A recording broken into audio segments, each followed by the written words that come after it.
Hello and welcome everybody. Day 7. We're getting down to the end here of this casino source code event. Thank you so much for tuning in. Today we're talking about hot tables and we're going to walk through what that all is and portfolio efficiency. We're going to talk about making your guys' portfolio that you're building an absolute gangster winner. It's going to be awesome. So welcome back. Thank you guys so much for coming. I know that this has been a whole week and we're getting down to the end here, down to the wire. And I promise that I'm going to continue to offer up some really good value. So first and foremost, oh craps. I want to give a big shout out to everyone who made the purchase yesterday onto the craps code. Super awesome, really good feedback from everyone. I'm really excited. I think that one's going to be a good one for you. So big shout out to you guys. And today what we're talking about is how to move players in the casino. So how players move around when they're actually in physical casinos and also how they move around when they're in casino games. And we're also going to talk about how you can capitalize on this. And we'll walk you through exact action steps and anything you can take out of this all for free. And then finally, I'm going to talk about the source code that we're selling today. So I want to start off with a true story. This actually happened to me. This was about 2 years ago now. I was with my buddy and his older brother. We were in Vegas playing craps. Now, this is not him. This looks like some guy from the movie The Mummy who decided to start playing dice. But we were playing, and something incredible happened. We were playing craps, and we watched a guy roll 41 dice rolls in a row. Okay, and he didn't roll a 7. Now, if you don't know much about craps, what that means is that when you roll a 7, it essentially craps out the table, which means that it clears the table and everyone essentially loses. So you're hoping the 7s don't hit unless you're doing specific bids, which we'll talk about. So this guy rolled 41 times in a row and it hadn't hit 7. Now this is like absolutely unprecedented, and anyone who's been to casinos and if you've played craps, you understand that this is just nuts. So we're at the table and everyone is freaking out, right? And like my buddy is betting on no 4s because when you bet on no 4, that means that if it hits a 7 first, you actually make money. And that's kind of taboo to do, but it's actually good odds to do that in this situation. And everyone's making all this money because they can't believe this guy's won 41 times. Like, oh my gosh. And what was amazing is you listen to what people are saying, and they said this guy has to roll a 7 soon because the odds say it has to happen. He hasn't rolled a 7 yet 41 times. He has to roll it soon. Like, it has to happen. And what happened was he did, and everyone just got up and left, and the room went cold, and that was the end of it. It was kind of this magical moment, and then it just went away. And so this sort of thing happens, right? This happens at slot machines when you see someone winning a big jackpot. As soon as the jackpot happens, that slot machine, no one's going anywhere near that. You don't line up behind the person who just won a jackpot to play that slot machine. Same thing on a blackjack table. There's a big run, and everyone's just like hitting 21, 21, 21 all the time. After that's over, there tends to be an exodus and people leave. Now, the funny thing about this is that there's no real math or logic to this. I mean, in the grand scheme of things, when you look at this, everything is an independent event. And there's some, math theory that talks about how, in the grand scheme of things, it all has to even out. But for all intents and purposes, I mean, each thing is independent. It's all, blackjack, you can make an argument, but it doesn't make any sense, right? But this proven behavior in casinos and casino games, and we all know this. This is how it goes. I mean, there's hot tables, there's not hot tables. Because when people think a table or a room is cold, they move, they leave, and they'll tell you that, especially the high rollers. They say, hey, if I don't feel it right now, I'm out of here. And this is why the casinos, the Bellagio, MGM, all them, why they pay millions of dollars to get these casinos designed really well. Now, obviously, there's a myriad of reasons why they do this, how you walk through, your exposure, how things are working out. But one of the pieces is this idea that you want people to, when they leave a table, when they kind of have that come down, what can you do to entice them to keep playing somewhere else? Like, what else looks attractive? When they move around, when they leave those cold tables or those rooms, what do they see? What is presented to them?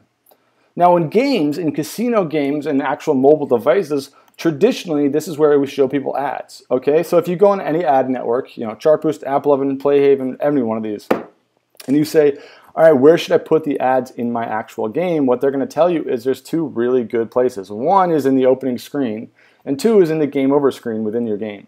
And this comes from, they have billions of impressions worth of research. I mean, this is clearly proven to them. And the reason why is because these are emotional moments in the game. But what's different about casino games versus a lot of these other games is that it's not necessarily negative in a casino game. Let me give you an example real quick.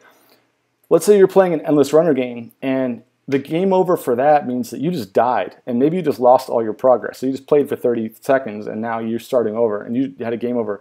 That's going to be an emotional moment, but it's probably going to be kind of a downer. You're going to say, well, screw this game. That wasn't that sweet, and whatever. And when you show an ad, they're happy they want to keep playing, but they're kind of over your game. That's not necessarily always true, but that's kind of the case, and that's why ads can work really well in those games.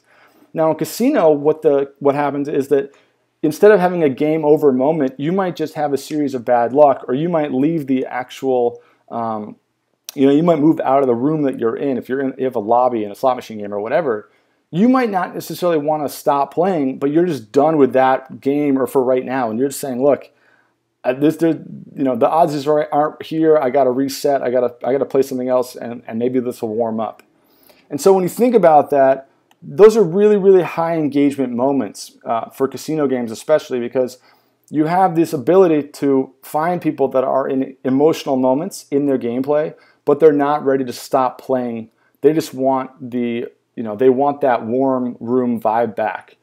And so when you can capitalize on this, you can get big retention increases. And this is all part of your portfolio, which is what we're going to talk about.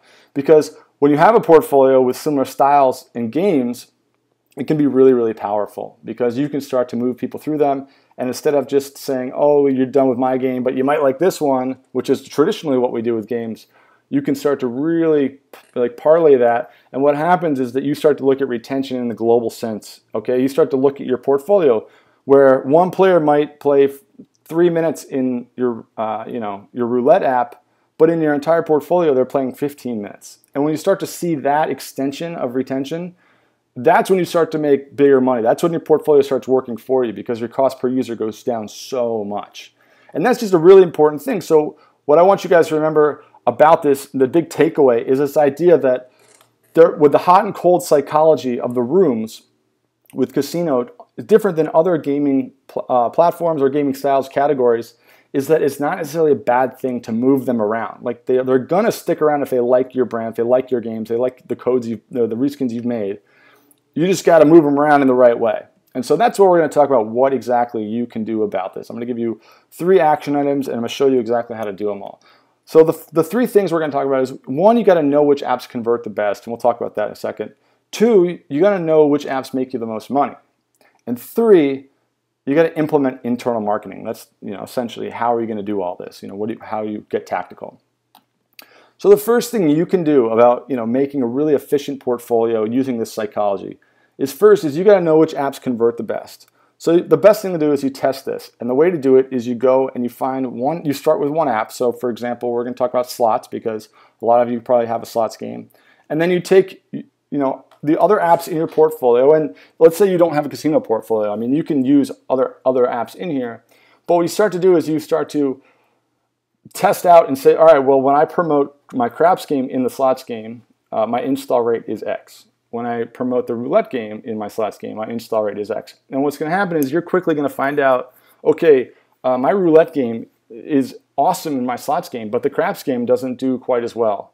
So I should show my roulette game more than I show my craps game because I'm going to have a better install rate. I'm going to get a better bang for my buck when I'm moving people throughout my portfolio. So that's the first thing you want to do, is you want to just know which apps to promote within each. The second thing you want to do, and this is a very, very top level way to do this, but you want to find out which apps in your portfolio are making the most money. And what you're going to find is that it's not always the money makers, right? So let's say we have one app that's making $200 a day, which would be awesome, but it's also getting 1,000 downloads a day, versus an app that might have 40 downloads a day, but it's making $60 a day. What you're going to realize is that it's more important to look at the average revenue per user than it is to look at the actual revenue in the entire app. And the way you calculate this at a very, very top level, but this is a good way to start, is you get your downloads, and you can do any time period, the more the better. So typically, let's say 30 days or 90 days or 200 days or whatever. And then you look at your revenue, and it can be in-app purchase revenue or advertising revenue, and you combine them, assuming that you're going to use ads in these games moving forward. And you divide revenue divided by downloads, and that gives you the average revenue per user. Now it's going to look something like, it might be 5 cents for one game, it might be 50 cents, it might be $1.05. It can be anywhere in that spectrum, but those are the kind of ranges you're going to be looking for. And then what you do is you just rank them from high to low. So if your roulette game has a 90 cents average revenue per user, and let's say your Let It Ride game has a 60 cents, and high-low has a 40 cents, then you would rank them, the roulette at the top, high-low, Let It Ride, or whatever the hierarchy was. And then what you do is you take the highest ones, and that's the ones you push the traffic to. And you look at what your install rates are, and then you look at which has the highest revenue per user, and then you make an educated decision on which apps you're going to promote the most. And that's how you decide which direction you're going to start pushing people in this portfolio. And the third thing you do is you implement internal marketing. And you use the first kind of low-hanging fruit is just get push notifications in there. The one is local push notifications, which means you actually code it into the hard coded in. And the second is automatic. So you're going to get a push notification service, and you're going to be able to push them whenever you can. So maybe once a day you push out one that says, "Hey, slots players, the roulette table is on fire right now. You should go check it out." And you send it off because roulette converts really well in your slot machine. And then you get more sophisticated with a better SDK and things like that. The second thing you can do is use a cross-promotion service. Now, the easiest one to use is just going to be Chartboost because you guys have all that in the apps already. You can just use their cross-promotion technology in their dashboard. It's easy to set up. Or you can check out something like Explode. I put that in there because it works really, really well for cross-promotions, and I think you guys should always check out new SDKs. I get nothing for telling you guys that. But check it out, Explode. You can Google it. You'll see what I'm talking about. And those will allow you to actually serve up cross-promotion ads in your app.